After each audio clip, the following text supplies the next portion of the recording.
Bismillahirrahmanirrahim.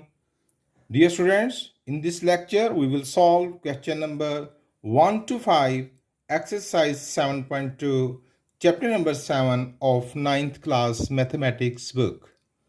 Let's start the topic. First of all, हम जानेंगे what is meant by inclination of a line. Inclination का मतलब होता है बच्चों झुकाव यानी लाइन का झुकाव. What is this? देखिए, it is a coordinate X axis and Y axis. ये एक तिरछी लाइन है. इस लाइन को अगर हम from positive X axis anticlockwise measure करें इस एंगल को, तो जो भी ये मेजरमेंट होगी, एंगल का जो वेरिएबल है वो अल्फा बीटा गैमा कोई भी ले सकते हैं.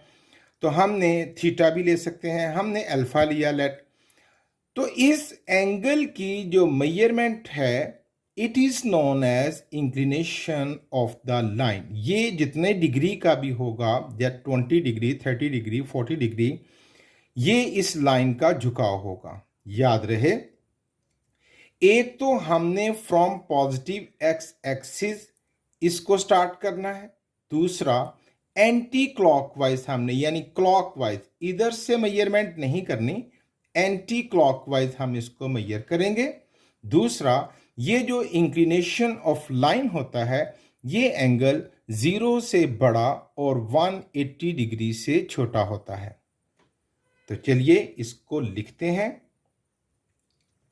द एंगल, भाई उसकी लिमिट्स क्या है? एंगल क्या हो? 0 से बड़ा और छोटा हो 180 डिग्री से. The angle greater than 0 and less than 180 measured from positive x axis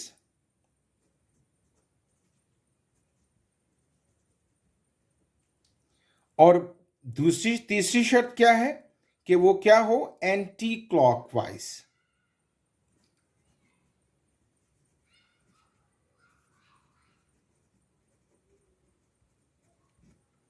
The angle greater than 0, less than 180, measured from positive x-axis anti-clockwise is called inclination of the line. ये उस लाइन का झुकाव माना जाता है. ठीक है, ओके. अब जरा मजीद दो बातें गौर से देखिए. अगर जो लाइन है वो हॉरिजेंटल है यानी एक्स एक्सिस के पैरेलल है, तो फिर इन दिस सिचुएशन जो इंक्लिनेशन होगा, इंक्लिनेशन ऑफ लाइन,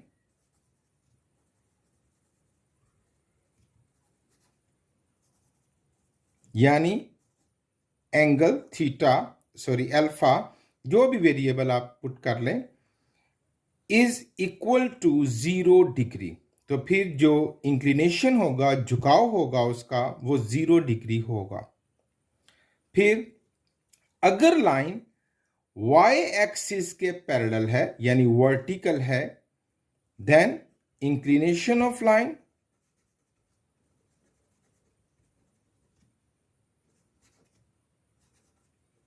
यानी अल्फा ये 90 डिग्री का होगा.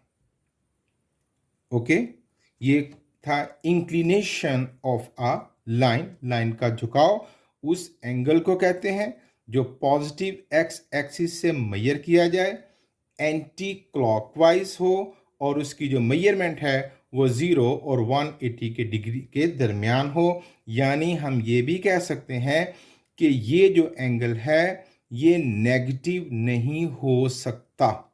Okay, it is always positive. देखें ना, जब कहा है 0 से बड़ा और 180 से छोटा, तो ये तमाम वैल्यूज पॉजिटिव हैं. ये इंक्लिनेशन ऑफ लाइन नेगेटिव नहीं हो सकती. ओके, आगे बढ़ते हैं. उसके बाद है स्लोप और ग्रेडियंट ऑफ अ लाइन। जरा बात को गौर से सुनिएगा। Let it is a slope. जब आप किसी स्लोप पर या ग्रेडियंट पर आप चढ़ते हैं तो आप दो तरह के फासले तय करते हैं। एक हॉरिजेंटल, जिसको हम रन कहेंगे। दूसरा वर्टिकल। जब जब आप ऊपर जाएंगे दो तरह के डिस्टेंस आप तय करेंगे, हॉरिजेंटल एंड वर्टिकल। इसको हम कहेंगे राइज। अब व्हाट इज स्लोप? स्लोप है राइज रेशियो रन, यानी जो y एक्सिस की तरफ आपने सफर तय किया है उसकी रेशियो टूवर्ड्स x एक्सिस की जानब जो आपने सफर तय किया है, इस रेशियो को स्लोप ऑफ द लाइन कहते हैं। स्लोप या ग्रेडियंट, स्लोप या gradient of a line is ratio of rise to run। अगर मैं हॉरिजेंटल डिस्टेंस को, ये एक्स एक्सिस है ना, एक्स से डिनोट करूं और वर्टिकल डिस्टेंस को जो आपने तय किया उसको वाई से डिनोट करूं, तो जो स्लोप है उसको हम एम से डिनोट करते हैं। Slope is denoted by m. ये सिंबल है स्लोप का। तो इन दिस सिचुएशन एम यानी स्लोप क्या बनेगी? स्लोप बनेगी राइज ओवर रन। यूं भी कहेंगे स्लोप बनेगी y ओवर x। और ये अगर आप इसको मजीद गौर से देखें तो अगर ये एक ट्रायंगल हो, स्लोप की जो है, ये हो गया हमारा इंक्लिनेशन एंगल यहां से अल्फा, तो अल्फा के सामने परपेंडिकुलर और ये बेस, तो इनमें ये जो रेशियो बनी है y over x, it is known as tangent. तो मैं इस स्लोप को टेंजेंट अल्फा भी कहूंगा। ओके, यानी अगर हम इसके झुकाव की, इस स्लोप का इंक्लिनेशन एंगल फाइंड करना चाहें तो वो निकलेगा टेंजेंट अल्फा से। अब इस बात को तीन तरीकों से कहा जा सकता है। Number 1, m is equal to tangent alpha. Number 2, tangent alpha is equal to y over x, यानी ये जो y ओवर x है ये टेंजेंट अल्फा के बराबर है। नंबर 3, m यानी स्लोप, m का क्या मुराद है? Slope. m is equal to y over x। ठीक है, ये स्लोप का तारुफ मैंने आपको करवाया है। किसी भी स्लोप की को मेजर करने के लिए we will use these 3 formulas. अगर उसका इंक्लिनेशन का एंगल फाइंड करना है तो we will say m is equal to tangent alpha, और या यूं कह सकते हैं कि tangent alpha is equal to y over x, या यूं कह सकते हैं कि m is equal to y over x, यानी रेज रेशियो रन। ये स्लोप और ग्रेडियंट ऑफ ए लाइन का तारुफ मैंने आपको करवाया। नेक्स्ट है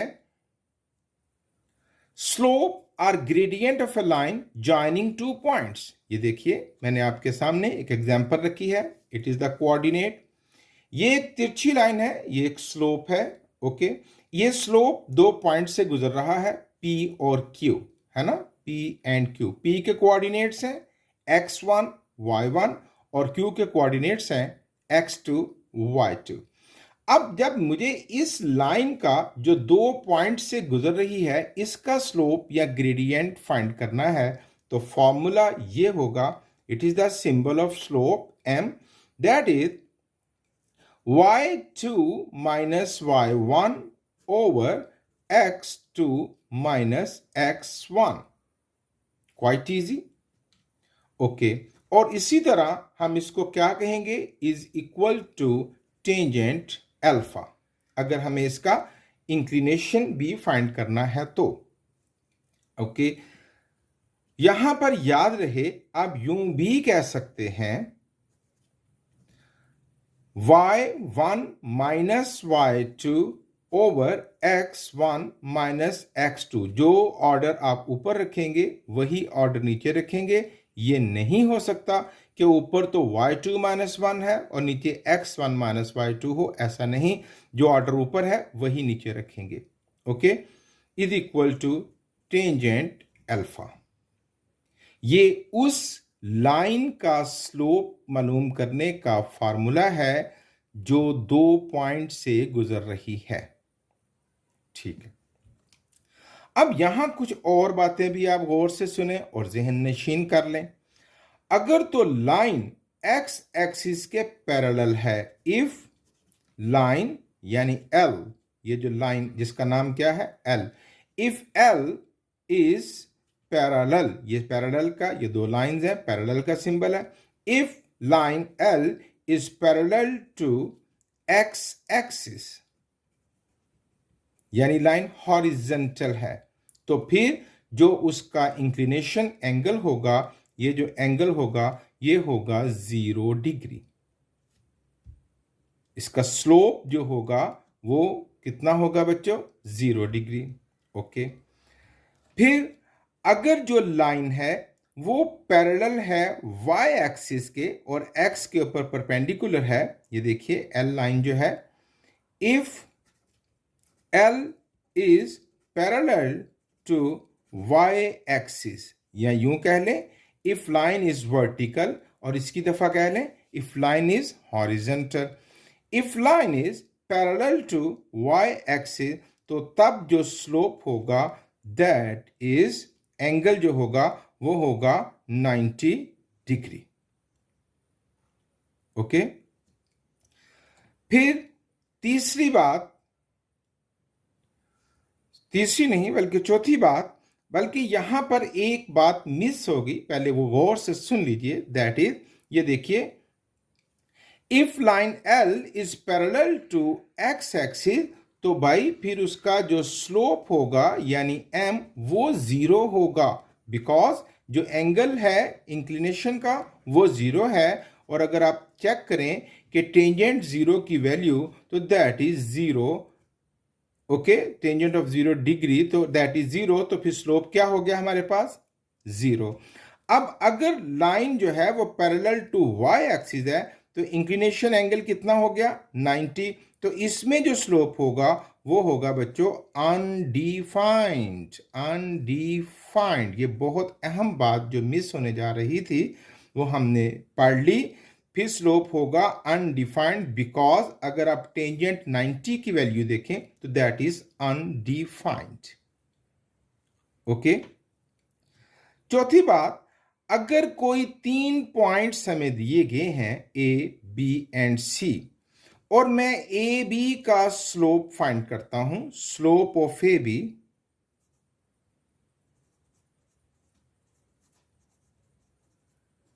और वो इक्वल निकलता है स्लोप ऑफ बी सी, यानी ए बी का स्लोप इस फॉर्मूले किससे निकालेंगे, y2 minus y1 over x2 minus x1 से। ए बी का स्लोप और बी सी का स्लोप अगर इक्वल हैं, तो then we will declare that A B and C are collinear points, ये एक ही लाइन में वाक़या है। ओके, नेक्स्ट बात ये है कि अगर दो लाइंस हॉरिजेंटल हैं, L1 एंड L2 हॉरिजेंटल हैं, अगर दो लाइंस और इनके स्लोप इक्वल हैं, then we will declare that lines are parallel. क्या कहना चाहता हूं, इफ slope of line 1 ये जो लाइन 1 है उसको हम M1 कह लेते हैं, एंड स्लोप ऑफ लाइन 2, ये जो लाइन 2 है इसको हम M2 कह लेते हैं। स्लोप का इंडिकेटर है ना M। अगर ये दोनों इक्वल हैं, आर इक्वल, यूं भी कह लें कि M1 is equal to M2, then lines are parallel.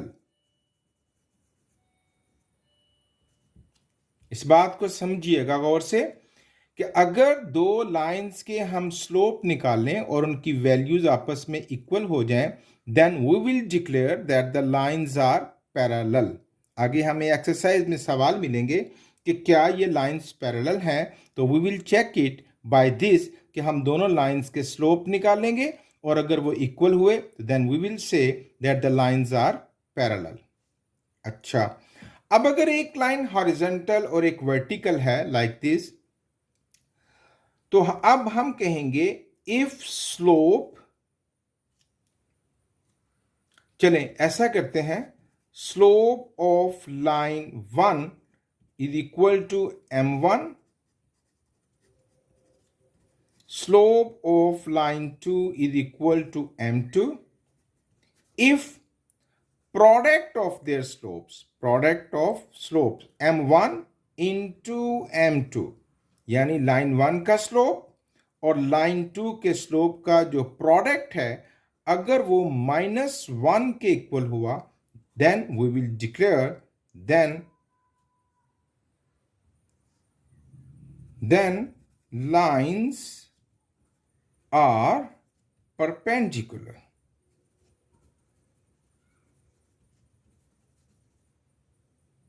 to each other।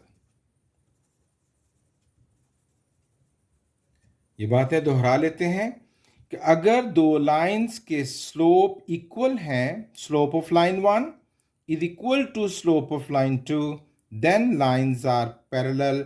और अगर दो लाइंस के स्लोप्स का प्रोडक्ट -1 के इक्वल हुआ, then the lines are perpendicular to each other. ये कुछ की पॉइंट्स मैंने आपके सामने डिस्कस किए। ये अगर आपने अच्छी तरह समझ लिए हैं तो एक्सरसाइज बहुत ही आसानी से सॉल्व होने जा रही है। क्वेश्चन नंबर 1 है, find the slope and inclination of the line joining the points. ये जो दो पॉइंट्स हैं मैंने ड्रॉ कर दिए हैं, ए और बी। इनको मिलाने से जो लाइन बनी है इसका इंक्लिनेशन यानी एंगल हमने फाइंड करना है जो 0 से बड़ा और 180 से छोटा होना चाहिए और नॉन नेगेटिव होना चाहिए। याद है ना वो बातें। और दूसरा हमने इसका स्लोप फाइंड करना है। तो हमने स्लोप का जो फार्मूला पढ़ा, m is equal to y2 minus y1 over x2 minus x1, इसको हम अप्लाई करेंगे। तो y2 है बच्चों 11 और ये है 4, it becomes 11 minus 4 over 5 minus 2। m is equal to 11 में से 4 निकाल देते हैं, that is 7 over 5 plus 2, and m is equal to 7 over 7 which is equal to 1। Slope निकला हमारा 1। अब हमें जो एंगल यानी इस लाइन का जो इंक्लिनेशन, इसका झुकाव फाइंड करना है। We know the formula, that is tangent alpha is equal to m। Okay, एक आंसर ये हमने निकाल लिया विच इज द स्लोप। अब हम इंक्लिनेशन फाइंड करेंगे और उसके लिए हमने सीखा था tangent alpha is equal to m। तो टेंजेंट अल्फा m की क्या वैल्यू निकाली है आपने बच्चों, 1। तो अब हमें अल्फा फाइंड करना है, तो alpha is equal to tangent वहां जाके क्या हो जाएगा, टेंजेंट इनवर्स ऑफ 1। तो अल्फा हो गया हमारे पास 45। 1 का इनवर्स टेंजेंट देखें तो that is 45। It is our second answer. Quite easy. Question number 2, फिर उसी तरह ये दो पॉइंट्स हैं, इनका स्लोप फाइंड करना है और इंक्लिनेशन, इसका झुकाव फाइंड करना है हमने। तो फर्स्ट ऑफ ऑल स्लोप का formula m is equal to y2 minus y1 over x2 minus x1। y2 है बच्चों 7 माइनस और y1 है -2 and 2 minus 3। m is equal to 7 plus 2 over -1. m is equal to 9 over -1 and that is -9. So, slope क्या निकला? -9. अब हमें क्या निकालना है? Inclination of this line. तो उसके लिए हमारे पास फार्मूला है tangent alpha is equal to m and tangent alpha is equal to -9 and alpha is equal to tangent of 9 और इस माइनस बेशक शुरू में लगा लीजिए ऑफ 9 डिग्री। ओके, अब 9 का हम टेंजेंट देखेंगे, सॉरी यहाँ टेंजेंट था तो यहाँ जाके इनवर्स टेंजेंट हो जाएगा। अब हम 9 का शिफ्ट टेंजेंट देखेंगे, दैट इज 83.66 डिग्री। अब हमने अपने इनिशियल ऑफ द लेक्चर में पढ़ा था कि ये जो इंक्लिनेशन है ये नॉन नेगेटिव होना चाहिए, नेगेटिव नहीं होना चाहिए, यानी ये क्लॉकवाइज कैलकुलेशन आ गई है ना, तो हमें तो एंटी क्लॉकवाइज लेनी है। और हमारा जो एंगल है इंक्लिनेशन का याद हो तो alpha should be greater than 0 degree and alpha should be less than 180 degree. 0 से बड़ा और 180 डिग्री से छोटा होना चाहिए और नॉन नेगेटिव होना चाहिए। तो भाई अब हम क्या करेंगे, इसको पॉजिटिव करने के लिए हम इंक्लिनेशन को एग्जैक्ट फाइंड करने के लिए इसको 180 में से माइनस कर देंगे। ये देखिए, अगर ये यहाँ पर हमारे पास जो 83 डिग्री आया है तो ये हो गया क्लॉकवाइज, तो हमें तो एंटी क्लॉकवाइज मूवमेंट करनी है ना, ये वाली एंटी क्लॉकवाइज। तो अब ये टोटल स्ट्रेट लाइन का एंगल कितना होता है बच्चों? 180। तो 180 में से हम इसको माइनस कर देंगे तो ये हमारा इंक्लिनेशन निकल आएगा। आइए अब हम इसको माइनस करते हैं 180 में से, सो दैट इज 96.34 डिग्री। ये था inclination and slope of this line. Question number 3, once again हमें इसकी स्लोप फाइंड करनी है और इंक्लिनेशन फाइंड करनी है। तो फॉर स्लोप फार्मूला है y2 minus y1 over x2 minus x1। y2 8 minus 6 over 4 minus 4, 2 over 0। बच्चों याद है ना कि किसी भी फ्रैक्शन का ओवर 0 हो ही नहीं सकता, it's math error, it's undefined. इसको दो सूरतों में लिख सकते हैं, मैथ एरर या अनडिफाइंड।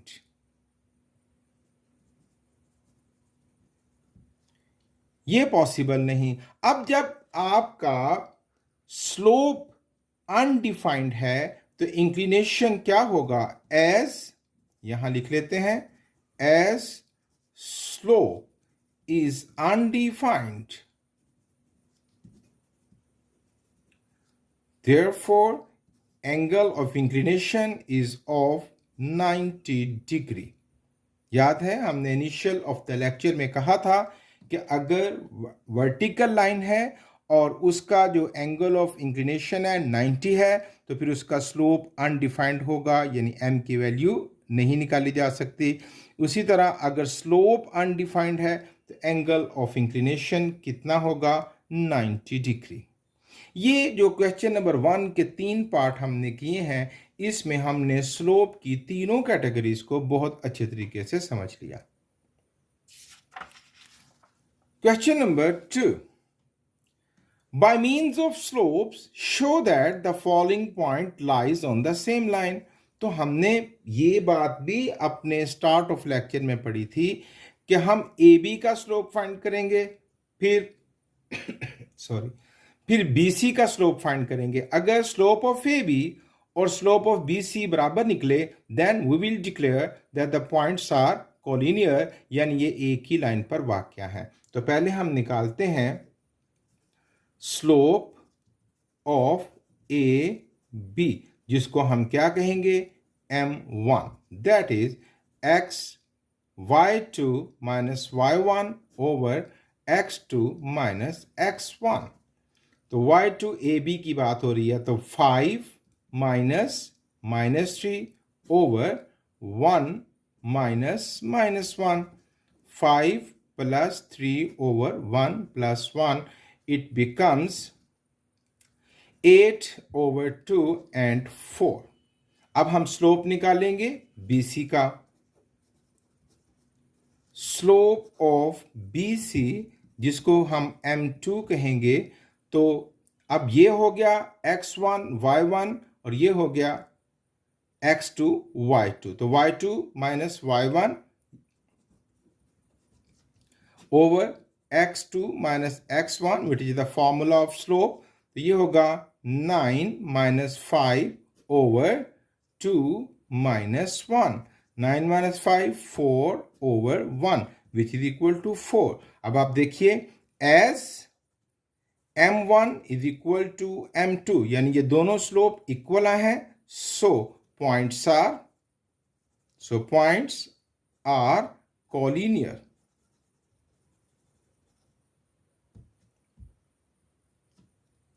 ये था क्वेश्चन नंबर 2। इसका सेकंड और थर्ड पार्ट आप खुद कीजिए। अब हम इसका फोर्थ पार्ट सॉल्व करेंगे। पूछा जा रहा है कि x के कोऑर्डिनेट्स हैं a 2b, y c के a plus b and z के हैं 2c माइनस a, 2a, कि दीज पॉइंट्स आर कोलिनियर। हमारा मेथड फिर वही है, हम फाइंड करेंगे स्लोप ऑफ एक्स वाई, जिसको हम m1 कहेंगे। फार्मूला है y2 minus y1 over x2 minus x1। तो y2 की क्या वैल्यू है बच्चों, a प्लस b, ये देखिए, और माइनस y1 की वैल्यू है 2b over x2, that is c minus x1a। It becomes a minus 2b में से b जाएगा, तो a minus b over c minus a। अब हम फाइंड करेंगे slope of yz। Slope of yz, जिसको हम m2 कहेंगे। फार्मूला फिर वही, y2 minus y1 over x2 minus x1। अब की दफा ये है y2 2a माइनस ये एक्सप्रेशन है, हम ब्रैकेट का सहारा लेंगे, a plus b over 2c minus a minus c। Bracket off करते हैं, 2a minus a minus b over 2c में से c जाएगा, तो बाकी क्या बचेगा, c माइनस a, और 2a में से a जाएगा, तो a minus b over c minus a। क्या स्लोप इक्वल आए हैं? m1 का स्लोप था a minus b over c minus a, यहां भी a minus b over c minus a, as m1 is equal to m2, so points are collinear। ये था question number 2। अब हम सॉल्व करेंगे question number 3। Find k so that the line joining a b and the line joining cd are parallel। अगर ये जो line है A B, in point से गुजरने वाली लाइन, और सी डी पॉइंट से गुजरने वाली लाइन पैरेलल है, तो के की वैल्यू फाइंड करें। सेकंड पार्ट, अगर इन पॉइंट से गुजरने वाली लाइन और सी और डी इन पॉइंट से गुजरने वाली लाइन परपेंडिकुलर है, तो के की वैल्यू फाइंड करें। ये दो मुख्तलिफ सवाल हैं, तो हम पहले पैरेलल वाले केस को डिस्कस कर लेते हैं। और सबसे पहले हम ए बी का स्लोप फाइंड करेंगे और सी डी का स्लोप फाइंड करेंगे। स्लोप ऑफ ए बी, जिसको हम M1 कहेंगे। फार्मूला है y2 minus y1 over x2 minus x1 minus 6 minus 3 over k minus 3। ये बनेगा बच्चों माइनस 9 ओवर k माइनस 3। अब हम निकालेंगे स्लोप ऑफ सी डी,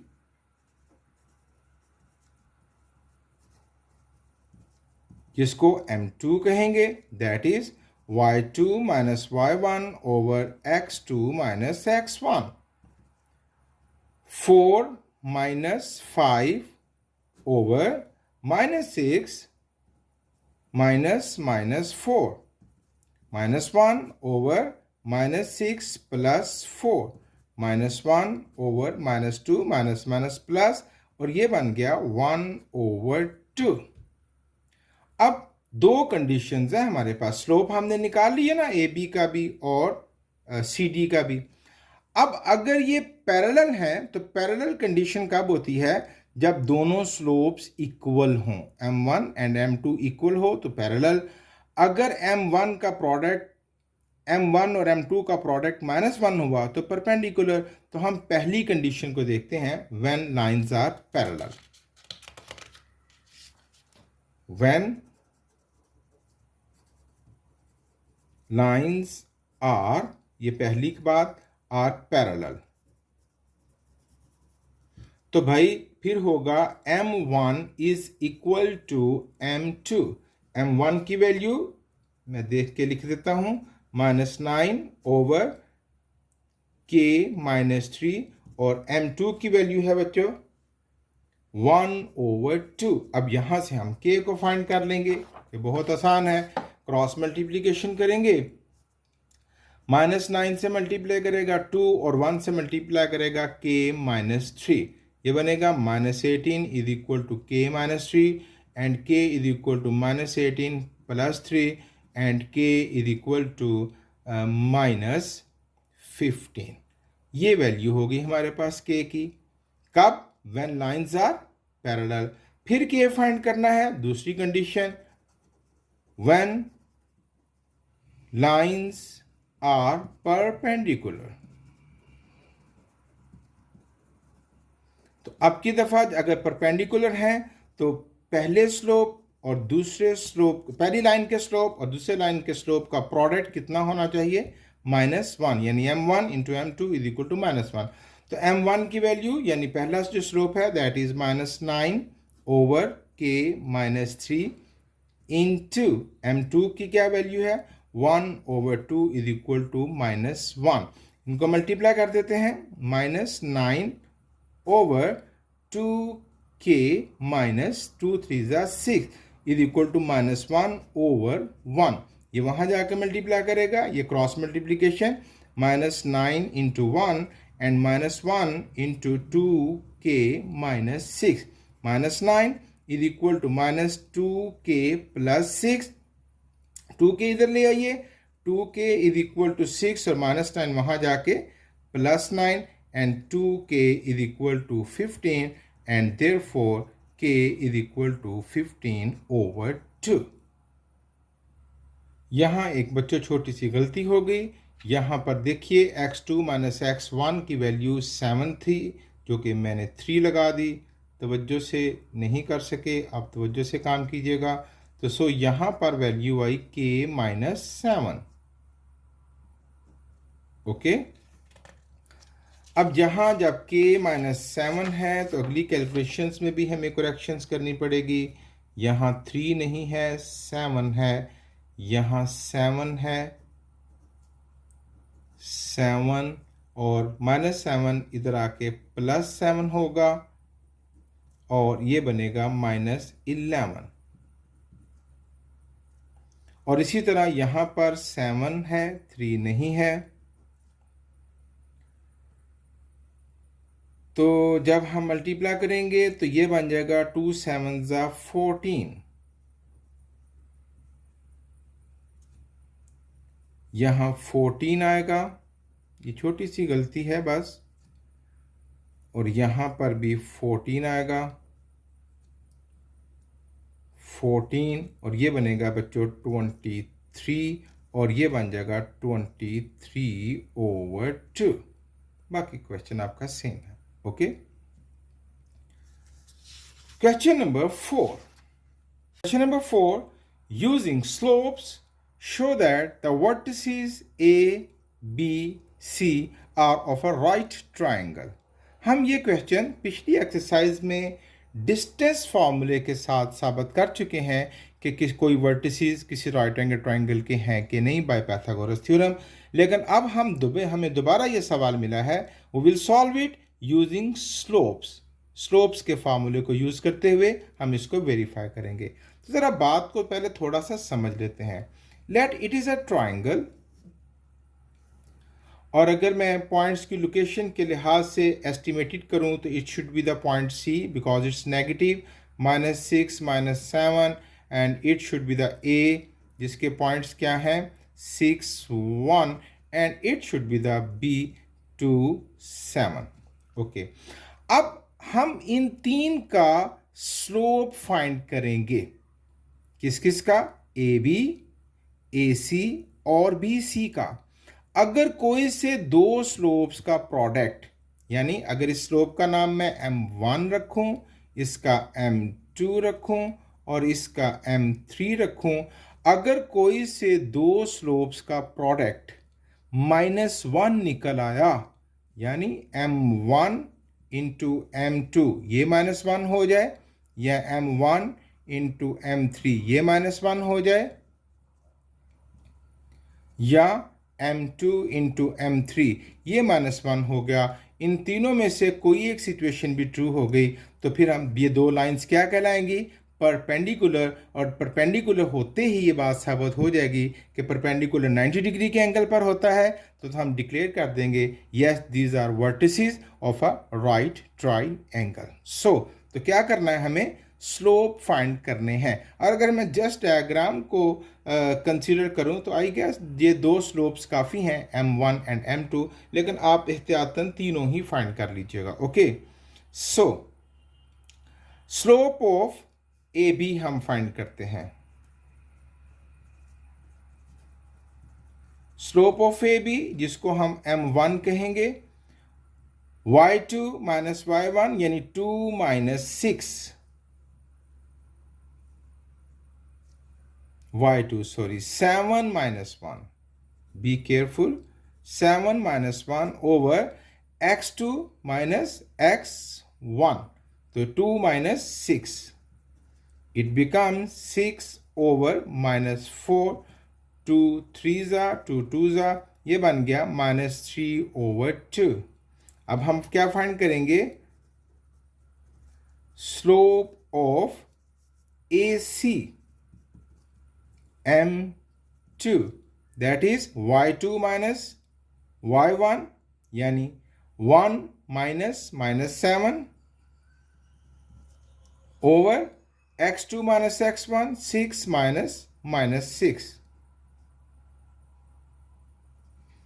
ये बनेगा 1 + 7 over 6 + 6, 8/12, 4 2s are 4 3s are। तो ये देखिए 3/2 एंड 2/3 ये एक दूसरे के रेसिप्रोकल आगे हैं। अब आप स्लोप ऑफ बी सी ना भी निकालें, हमें यहीं पर कंफर्म हो गया। तो एज m1, चलिए पहले कैलकुलेट कर लेते हैं, m1 इंटू m2, m1 है -3/2, m2 है 2/3, ये कट गया, 3 1s are 3 is equal to -1। अब क्योंकि ये दो स्लोप्स का प्रोडक्ट -1 आया है, as m1 into m2 is equal to -1, so these are vertices of a right triangle। क्यों बोला? क्योंकि ये जो जिन दो लाइंस का ये स्लोप -1 आया है वो आपस में परपेंडिकुलर है, यानी यूं भी लिख सकते हैं देयरफॉर किन दो लाइंस का आया है? Therefore A B is perpendicular to B C. ये बात लिख दें तो बहुत अच्छी बात है। उसके बाद है question number 5।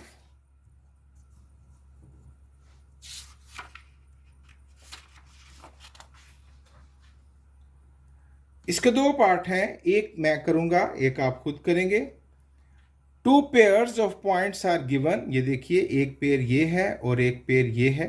Find whether the two points, whether the two lines of these points, इनसे मिलने वाली जो लाइन बनेगी और इन पॉइंट से मिलने वाली जो लाइन बनेगी, क्या वो पैरेलल है या परपेंडिकुलर है या इनमें से कोई भी नहीं, नन। ओके, तो हमें कैसे पता चलेगा ये पैरेलल है या perpendicular? Definitely we will take the slope of these two lines. Okay, तो हम इसमें इसका स्लोप ले लेते हैं, इसको डिवाइड कर लेते हैं, डिवाइडर ले लेते हैं। तो m1 that is y2 minus y1 over x2 minus x1। m1 जी 4 minus minus 2 over 2 minus 1। 4 plus 2 over 1 6। अब इसका स्लोप ले लेते हैं जिसको हम m2 कहेंगे, y2 minus y1 over x2 minus x1 that is 2 minus 1 over minus 8 minus 4।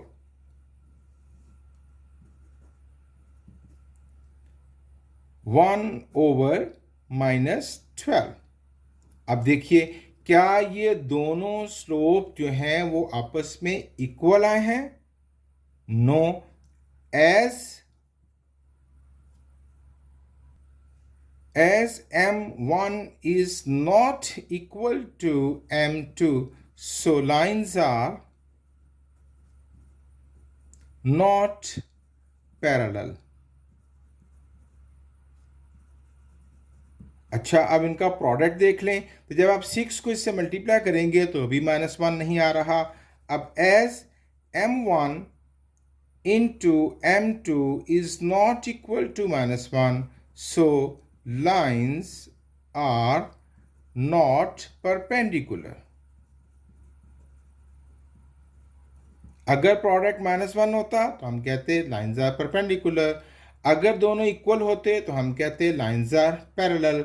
अब ना तो ये परपेंडिकुलर निकली हैं और ना ही parallel, so lines are neither parallel nor perpendicular. Third वाला ऑप्शन। ये थे बच्चों क्वेश्चन नंबर 1 to 5। इसका सेकंड पार्ट आपने खुद करना है। बहुत अच्छे तरीके से खूब मेहनत कीजिए। Thank you very much.